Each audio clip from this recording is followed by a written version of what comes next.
Dear students, welcome to Banking Law and Operation class. In this video, I'll going to start new chapter, that is Banking Innovations. So ಈ ಒಂದು ವಿಡಿಯೋಲ್ಲಿ ನಾನು last chapter ಇದೆಯಲ್ಲ ನಿಮಗೆ banking innovations, so ಅದನ್ನು ನಾನು teach ಮಾಡ್ತಾ ಇದ್ದೀನಿ. Okay, ಈ ನಿಮಗೆ ಈ ಪಿಕ್ಚರಲ್ಲಿ ಕಂಪ್ಲೀಟ್ ಈ ಪಿಕ್ಚರಲ್ಲೇ ಎಲ್ಲ ಇನ್ಫಾರ್ಮೇಷನ್ನು ಸಿಕ್ಕೋಗುತ್ತೆ. ಬ್ಯಾಂಕಿಂಗ್ ಇನ್ನೋವೇಷನ್ಸ್ ಅಂತ ಹೇಳಿದ್ರೆ ಹೊಸ ಇನ್ನೋವೇಷನ್ಸ್ ಏನೇನಾಗಿದೆ ಬ್ಯಾಂಕಿಂಗ್ ಸೆಕ್ಟಾರಲ್ಲಿ ಅಂಥೇಳಿ ನೋಡಿ. ಇಲ್ಲಿ ATM ಫೆಸಿಲಿಟಿ ಇದೆ, branches across the world, kiosk machine ಇದೆ. ದೆನ್ ಕಿಯೋಸ್ಕ್ ಮಿಷಿನ್ ಅಂತ ಹೇಳಿದ್ರೆ ಪಾಸ್ಬುಕ್ ಎಂಟ್ರಿಗೆ ಇದನ್ನೆಲ್ಲ ಕಿಯೋಸ್ಕ್ ಮಿಷಿನ್ನ ಯೂಸ್ ಮಾಡ್ತಾರೆ. ದೆನ್ ಇಂಟರ್ನೆಟ್ ಬ್ಯಾಂಕಿಂಗ್ ಗೊತ್ತಿದೆ ನಿಮಗೆ, mobile banking, tablet banking, agents call ಮಾಡಿ ಲೋನ್ ಸ್ಯಾಂಕ್ಷನ್ ಮಾಡುವಂಥದ್ದು.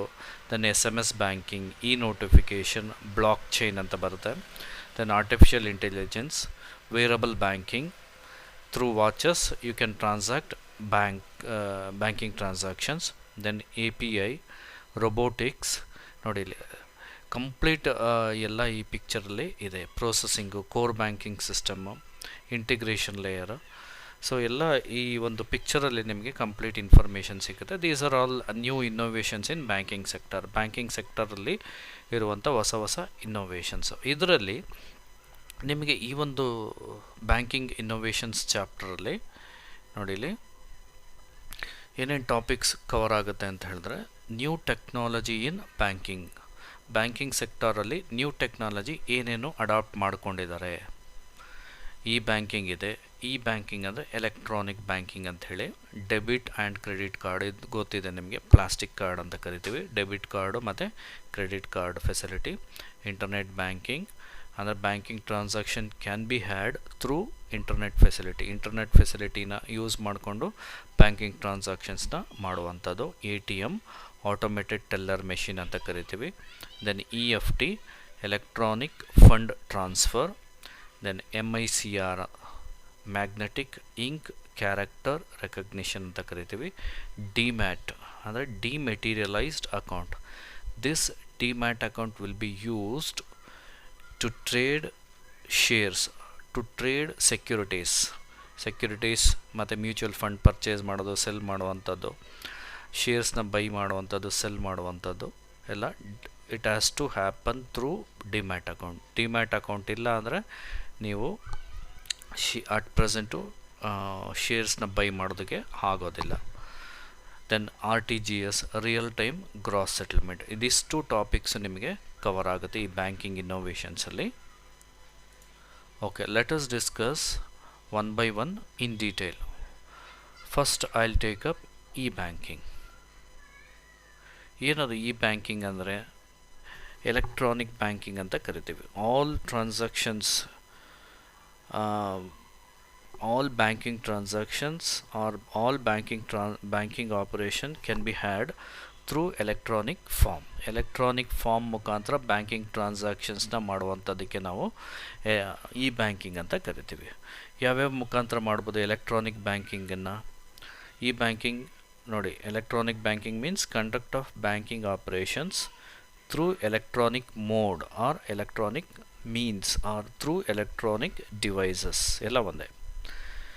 ಯಾವುದ್ಯಾವುದು? ಕಂಪ್ಯೂಟರ್ಸ್ ಮುಖಾಂತರ ಬ್ಯಾಂಕಿಂಗ್ ಟ್ರಾನ್ಸಾಕ್ಷನ್ಸ್ನ ಮಾಡುವಂಥದ್ದಾಗಿರ್ಬೋದು, ಟೆಲಿಫೋನ್ ಮುಖಾಂತರ ಬ್ಯಾಂಕಿಂಗ್ ಟ್ರಾನ್ಸಾಕ್ಷನ್ಸ್ನ ಮಾಡುವಂಥದ್ದಾಗಿರ್ಬೋದು, ಅಥವಾ ಮೊಬೈಲ್ ಫೋನ್ ಮುಖಾಂತರ ಬ್ಯಾಂಕಿಂಗ್ ಟ್ರಾನ್ಸಾಕ್ಷನ್ಸ್ನ ಮಾಡುವಂಥದ್ದು, ಟ್ಯಾಬ್ಲೆಟ್ ಮುಖಾಂತರ ಬ್ಯಾಂಕಿಂಗ್ ಟ್ರಾನ್ಸಾಕ್ಷನ್ಸ್ನ ಮಾಡುವಂಥದ್ದು, ATM ಮುಖಾಂತರ ಬ್ಯಾಂಕಿಂಗ್ ಟ್ರಾನ್ಸಾಕ್ಷನ್ಸ್ನ ಮಾಡುವಂಥದ್ದು. ಇದನ್ನೆಲ್ಲ ಕಂಬೈನ್ಡ್ ಆಗಿ ಬ್ಯಾಂಕಿಂಗ್ ಅಂತ ಕರಿತೀವಿ. So when money is transferred through telephone, or when money is transferred through mobile phone, or when money is transferred through computers, we call it as electronic banking. ಅದನ್ನು ನಾವು electronic banking ಅಂತ ಕರಿತೀವಿ. ಅಂದರೆ banking transactions ಏನೇನಿದೆ, fund transfer ಆಗಿರ್ಬೋದು ಅಥವಾ ಬೇರೆಯವರಿಂದ ಡಿಪಾಸಿಟ್ಸ್ನ accept ಮಾಡ್ಕೊಳ್ಳೋವಂಥದ್ದಾಗಿರ್ಬೋದು, ಇದನ್ನೆಲ್ಲನೂ electronic device ಮುಖಾಂತರ ಮಾಡ್ತಿದ್ದರೆ ಅದನ್ನು ನಾವು ಇ ಬ್ಯಾಂಕಿಂಗ್ ಅಂತ ಕರಿತೀವಿ. ಅದನ್ನೆಲ್ಲ ಇ ಬ್ಯಾಂಕಿಂಗ್ ಟ್ರಾನ್ಸಾಕ್ಷನ್ಸ್ ಅಂತೇಳಿ ಕರಿತೀವಿ. Just in A finger tip everything we can have, everything in the sense every banking transaction can be had through electronic devices. ನಮ್ಮ ಫಿಂಗರ್ ಟಿಪ್ಪಲ್ಲೇ ಎಲ್ಲನೂ ಇನ್ಫಾರ್ಮೇಷನ್ ಸಿಗುತ್ತೆ. ಎಲ್ಲ ಬ್ಯಾಂಕಿಂಗ್ ಟ್ರಾನ್ಸಾಕ್ಷನ್ಸ್ನು ಮಾಡುವಂಥದ್ದಕ್ಕೆ ನಾವು ಇ ಬ್ಯಾಂಕಿಂಗ್ ಅಂತ ಹೇಳಿ ಕರಿತೀವಿ. ನೋಡಿ, ಇಲ್ಲಿ ಟೆಲಿಫೋನ್ ಮುಖಾಂತರ ಆಗಿರ್ಬೋದು, ಕಂಪ್ಯೂಟರ್ಸು, ಮೊಬೈಲು, SMS ಮುಖಾಂತರ ಮೊಬೈಲು, ಇದು ಟ್ಯಾಬ್ಲೆಟು, ಇದು ಮೊಬೈಲ್ ಮುಖಾಂತರ ಮಾಡುವಂಥದ್ದಕ್ಕೆ ನಾವು ಇ ಬ್ಯಾಂಕಿಂಗ್ ಅಂತ ಕರಿತೀವಿ. ಓಕೆ, ನೆಕ್ಸ್ಟ್ ನೋಡಿ ಏನೇನು ಅಡ್ವಾಂಟೇಜಸ್ಸು ಇ ಬ್ಯಾಂಕಿಂಗಿಂದ ಅಂತ. ಪಿಕ್ಚರ್ ನೋಡಿ, ಪಿಕ್ಚರಲ್ಲೇ ನಿಮಗೆಲ್ಲ ಇನ್ಫಾರ್ಮೇಷನ್ನು ಸಿಗುತ್ತೆ. ಏನೇನು ಮಾಡ್ಬೋದು, ಬ್ಯಾಲೆನ್ಸ್ ಚೆಕ್ ಮಾಡ್ಕೋಬೋದು, ಸೇವಿಂಗ್ಸ್ ಎಷ್ಟಿದೆ ಅನ್ನೋದನ್ನ ಚೆಕ್ ಮಾಡ್ಕೋಬೋದು, ಮತ್ತು open checking savings and other accounts online. ಬೇರೆ ಬೇರೆ ಟ್ರಾನ್ಸಾಕ್ಷನ್ಸ್ ಏನೇನಾಗಿದೆ, ನಮ್ಮ ಅಕೌಂಟಲ್ಲಿ ಎಷ್ಟು ಫಂಡ್ ಬಂದಿದೆ, ಎಷ್ಟು ಹೋಗಿದೆ, ಅದನ್ನೆಲ್ಲ ನಾವು ಚೆಕ್ ಮಾಡ್ಕೋಬೋದು. ಬ್ಯಾಲೆನ್ಸ್ ಚೆಕ್ ಮಾಡ್ಕೋಬೋದು. Funds can be transferred from one person to another person or one account to another account. ಒಬ್ಬರ ಅಕೌಂಟಿಂದ ಇನ್ನೊಬ್ಬರ ಅಕೌಂಟಿಗೆ ಫಂಡನ್ನು ಟ್ರಾನ್ಸ್ಫರ್ ಮಾಡಬಹುದು. Then which is typically considered as safer than traditional banking. Traditional banking ಅಂತ ಹೇಳಿದ್ರೆ person ಡೈರೆಕ್ಟಾಗಿ ಬ್ಯಾಂಕ್ಗೆ ಹೋಗ್ಬಿಟ್ಟು ಡಿಪಾಸಿಟ್ ಮಾಡುವಂಥದ್ದು ಅಥವಾ ಚೆಕ್ ಮುಖಾಂತರ ವಿತ್ಡ್ರಾ ಮಾಡುವಂಥದ್ದು, ಇದು ಟ್ರೆಡಿಷ್ನಲ್ ಬ್ಯಾಂಕಿಂಗ್ ಅಂತ ಕರಿತೀವಿ. ಆ ಟ್ರೆಡಿಷ್ನಲ್ ಬ್ಯಾಂಕಿಂಗಿಗೆ ಕಂಪೇರ್ ಮಾಡಿದ್ರೆ ಇದು ತುಂಬ ಸೇಫ್. ಯಾಕಂದರೆ need not carry any cash with us. Deposit ಮಾಡಬೇಕಾದ್ರೆ ಕ್ಯಾಶನ್ನು ಕ್ಯಾರಿ ಮಾಡಬೇಕಾಗತ್ತೆ. ಅದೇ ರೀತಿ ಬೇರೊಬ್ಬರಿಗೆ ಅಮೌಂಟನ್ನು ಟ್ರಾನ್ಸ್ಫರ್ ಮಾಡಬೇಕು ಅಂದರೆ ಕ್ಯಾಶನ್ನ ತೊಗೊಂಡೋಗಿ ಅವ್ರ ಅಕೌಂಟಿಗೆ ಚಲನ್ ಫಿಲ್ ಮಾಡಿ ಟ್ರಾನ್ಸ್ಫರ್ ಮಾಡಬೇಕಾಗಿತ್ತು ಟ್ರೆಡಿಷ್ನಲ್ ಬ್ಯಾಂಕಿಂಗ್ ಸಿಸ್ಟಮಲ್ಲಿ.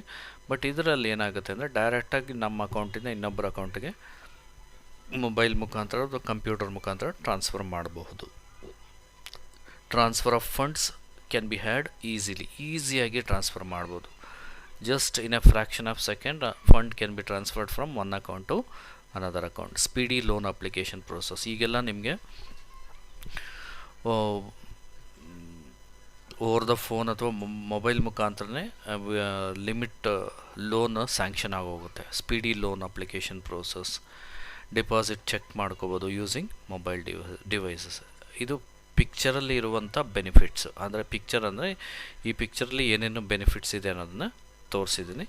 ಡೀಟೇಲಾಗಿ ಇಲ್ಲಿ ನೋಡಿ. ಇಲ್ಲಿ faster and more convenient transaction, electronic devices ಮುಖಾಂತರ ಈಸಿಯಾಗಿ ಕ್ವಿಕ್ಕಾಗಿ ಟ್ರಾನ್ಸಾಕ್ಷನ್ಸ್ ಆಗೋಗುತ್ತೆ. No longer require to wait in long queues. Long queue ಅಲ್ಲಿ ವೆಯ್ಟ್ ಮಾಡಿಕೊಂಡು ಡಿಪಾಸಿಟ್ ಮಾಡೋದಕ್ಕಾಗಿರ್ಬೋದು, ವಿತ್ಡ್ರಾ ಮಾಡೋದಕ್ಕಾಗಿರ್ಬೋದು, ಬ್ಯಾಂಕಿಗೆ ಹೋಗ್ಬಿಟ್ರೆ ದೊಡ್ಡ ಕ್ಯೂ ಇರುತ್ತೆ. ಆ ಕ್ಯೂ ಅಲ್ಲಿ ನಿಂತ್ಕೊಂಡು ಟ್ರಾನ್ಸಾಕ್ಷನ್ ಮಾಡುವಂಥ ಅವಶ್ಯಕತೆ ಇಲ್ಲ. 24/7 ಸರ್ವಿಸ್ ಅಂದರೆ 24 ಗಂಟೆ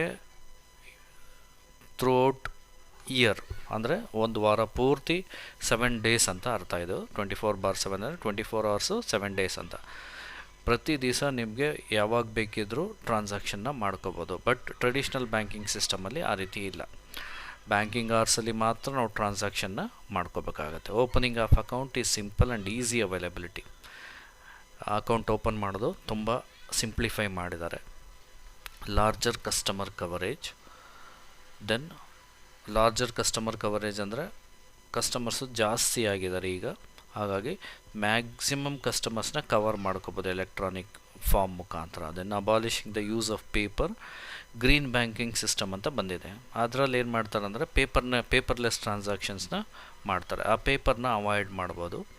so that it would be eco friendly.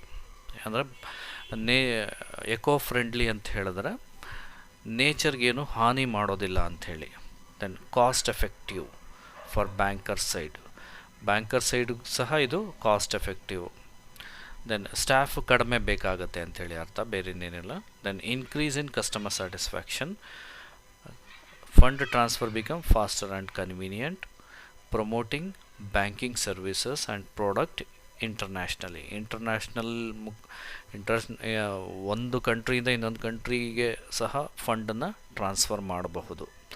Providing a personalised service ಸಿಗುತ್ತೆ ಈ ಬ್ಯಾಂಕಿಂಗ್ ಸಿಸ್ಟಮಲ್ಲಿ. ಇದೆಲ್ಲ advantages. Then will move on to disadvantages. ನೋಡಿ, ಈ ಪಿಕ್ಚರಲ್ಲೇ ಡಿಸ್ಅಡ್ವಾಂಟೇಜಸ್ ಇದೆ. ಏನು, ನಿಮ್ಮ ಯೂಸರ್ ನೇಮು ಪಾಸ್ವರ್ಡನ್ನು ಕದಿಬಹುದು. ನೋಡಿ, ಹ್ಯಾಕರ್ಸ್ ಅಂತ ಬರ್ತಾರೆ, ಮತ್ತು ಫಿಶಿಂಗು, ಹ್ಯಾಕರ್ಸು ಇವರೆಲ್ಲ ಏನು ಮಾಡ್ತಾರೆ ಅಂದರೆ ಒಂದು ಡಮ್ಮಿ ಸಾಫ್ಟ್ವೇರ್ನ ನಿಮ್ಮ ಕಂಪ್ಯೂಟರ್ ಒಳಗಡೆ ಬಿಟ್ಬಿಡುವಂಥದ್ದು. ಬಿಟ್ಟು ನೀವೇನಾದರೂ ಲಾಗಿನ್ ಆಗಿ ಪಾಸ್ವರ್ಡೆಲ್ಲ ಎಂಟ್ರಿ ಮಾಡಿದ್ರೆ ಅದೇನಾಗುತ್ತೆ, ಆ ಒಂದು ಇದರಲ್ಲಿ ಅವರು ಹಾಕಿರುವಂಥ ಸಾಫ್ಟ್ವೇರಲ್ಲಿ ರೆಕಾರ್ಡ್ ಆಗುತ್ತೆ. ಅದನ್ನು ಯೂಸ್ ಮಾಡಿಕೊಂಡು ಅವರು ನಿಮ್ಮ ಫಂಡನ್ನು ಟ್ರಾನ್ಸ್ಫರ್ ಮಾಡ್ಕೋಬಹುದು. ಸೊ ಇವೆಲ್ಲ ಡಿಸ್ಅಡ್ವಾಂಟೇಜಸ್ಸು. ಫಿಶಿಂಗು, ಹ್ಯಾಕಿಂಗು, ಸ್ಕಿಮ್ಮಿಂಗ್ ಅಂತ ಹೇಳಿದ್ರೆ ಎ ಟಿ ಎಮ್ಮಲ್ಲಿ ಏನು ಮಾಡ್ತಾರೆ ಅಂದರೆ ಒಂದು ಆರ್ಟಿಫಿಷಿಯಲ್ ನಂಬರ್ ಪ್ಲೇಟನ್ನು ಅಡಾಪ್ಟ್ ಮಾಡ್ತಾರಲ್ಲಿ ಗೊತ್ತಿಲ್ಲದಾಗೆ. ನೀವು ಆ ನಂಬರ್ನ ಟೈಪ್ ಮಾಡಿದಾಗ ಅದಕ್ಕೆ ಪ್ರತಿ ಸರಿ ಎ ಟಿ ಎಮ್ಗೆ ಹೋದಾಗ ಚೆಕ್ ಮಾಡ್ಕೋಬೇಕು, ಇಲ್ಲಿರುವಂಥ ನಂಬರ್ ಪ್ಲೇಟು ಜೆನ್ಯೂನೋ ಇಲ್ವೋ ಅಂಥೇಳಿ ಚೆಕ್ ಮಾಡಿದಾಗ ಗೊತ್ತಾಗ್ಬಿಡುತ್ತೆ. ನಂಬರ್ ಪ್ಲೇಟು ಜೆನ್ಯೂನ್ ಇದ್ದರೆ ಅಲ್ಲೇ ಫಿಕ್ಸ್ ಆಗಿರುತ್ತೆ ಅದು. ನಂಬರ್ ಪ್ಲೇಟು ಜೆನ್ಯೂನ್ ಇಲ್ಲ ಅಂದರೆ ಏನು ಮಾಡ್ತಾರೆ ಅಂದರೆ ಮೇಲೆ ಒಂದು ಕವರ್ ಹಾಕಿರ್ತಾರೆ, ಅದ್ರಲ್ಲಿ ನೀವು ಟೈಪ್ ಮಾಡಿದಾಗ ಯಾವ್ಯಾವ ನಂಬರ್ ಓದ್ತಿದ್ದಾರೆ, ಯಾವ ಪಿನ್ ಓದ್ತಿದ್ದಾರೆ ಅಂತೆಲ್ಲ ಟ್ರೇಸ್ ಔಟ್ ಆಗ್ಬಿಡುತ್ತೆ. ಅದೆಲ್ಲ ಡಿಸ್ಅಡ್ವಾಂಟೇಜಸ್ ಈ ಬ್ಯಾಂಕಿಂಗಲ್ಲಿ. ನೋಡಿ, ಈಗ ಏನೇನೋ use initial startup cost, electronic based ಮುಖಾಂತರ ಟ್ರಾನ್ಸಾಕ್ಷನ್ ಮಾಡಬೇಕು ಅಂದರೆ ಬ್ಯಾಂಕರ್ಗೆ ಇನಿಷಿಯಲ್ ಸ್ಟಾರ್ಟಪ್ ಕಾಸ್ಟು ಜಾಸ್ತಿ ಆಗುತ್ತೆ, ಬ್ಯಾಂಕರ್ಗೆ ಆಗುತ್ತೆ. Then lack of customer knowledge, ತುಂಬ ಜನ ನಮ್ಮ ಎಸ್ಪೆಷಲಿ ಕಂಟ್ರಿಯಲ್ಲಿ ಇಂಡಿಯಾಲಿ ಇಲ್ಲಿಟ್ರಸಿ ಜಾಸ್ತಿ ಇರೋದರಿಂದ ಅದು ವರ್ಕೌಟ್ ಆಗೋದಿಲ್ಲ ಮ್ಯಾಕ್ಸಿಮಮ್ ಆಗಿ. Then lack of skilled personnel, ಇದನ್ನು ಆಪ್ರೇಟ್ ಮಾಡಬೇಕು ಅಂದರೆ ಸ್ಕಿಲ್ಡ್ ಪರ್ಸನಲ್ಲೇ ಬೇಕಾಗುತ್ತೆ. ಸೊ ಅವರಿಗೆ ಸಪ್ರೇಟ್ ಟ್ರೈನಿಂಗ್ ಕೊಡಬೇಕಾಗತ್ತೆ. ಸೊ ಅದೆಲ್ಲ ಖರ್ಚು ಜಾಸ್ತಿ ಬರುತ್ತೆ ಬ್ಯಾಂಕ್ಗೆ. ದೆನ್ ಸೆಕ್ಯೂರಿಟಿ ಥ್ರೆಟ್ ಅಂದರೆ ಕದಿಬೋದು ಅಂತ ಆಗಲೇ ಈ ಪಿಕ್ಚರ್ ತೋರಿಸಿದ್ನಲ್ಲ ನೋಡಿದ್ದು. ಈ ಪಿಕ್ಚರ್ಲಿ ಏನು ಮಾಡ್ತಾರೆ, ಯೂಸರ್ ನೇಮ್ ಪಾಸ್ವರ್ಡ್ ಕದಿಯುವಂಥದ್ದು, ಸ್ಕಿಮ್ಮಿಂಗ್ ಮಾಡುವಂಥದ್ದು, ಹ್ಯಾಕಿಂಗ್ ಮಾಡುವಂಥದ್ದು ಇದೆಲ್ಲ ಆಗುತ್ತೆ. ವೈರಸ್ಸು ಮತ್ತು ವೈರಸ್ಸು ಬಂದರೆ ಏನಾಗುತ್ತೆ, ಕಂಪ್ಲೀಟ್ ಸಾಫ್ಟ್ವೇರ್ ಕೊಲಾಪ್ಸ್ ಆಗ್ಬೋದು. That obsolescence of technology, outdated technology use ಮಾಡಿದ್ರೆ ಪ್ರಾಬ್ಲಮ್ ಆಗುತ್ತೆ. ದೆನ್ ಟೆಕ್ನಿಕಲ್ ಪ್ರಾಬ್ಲಮ್ಸ್, ಏನಾದರೂ ಟೆಕ್ನಿಕಲ್ ಪ್ರಾಬ್ಲಮ್ಸ್ ಬಂತು ಅಂತ ಹೇಳಿದ್ರೆ ಸ್ಪೆಷಲೈಸ್ಡ್ ಪರ್ಸನ್ನೇ ಬರಬೇಕಾಗತ್ತೆ. ಆ ಟೆಕ್ನಿಕಲ್ ಪರ್ಸನ್ನೇ ಬಂದು ಅದನ್ನು ಸೆಟ್ರೇಟ್ ಮಾಡಬೇಕಾಗತ್ತೆ. ಇವೆಲ್ಲ ಪ್ರಾಬ್ಲಮ್ಸ್. ದೆನ್ ಲೀಗಲ್ ಇಶ್ಯೂಸ್ ಅಂತ ಹೇಳಿದ್ರೆ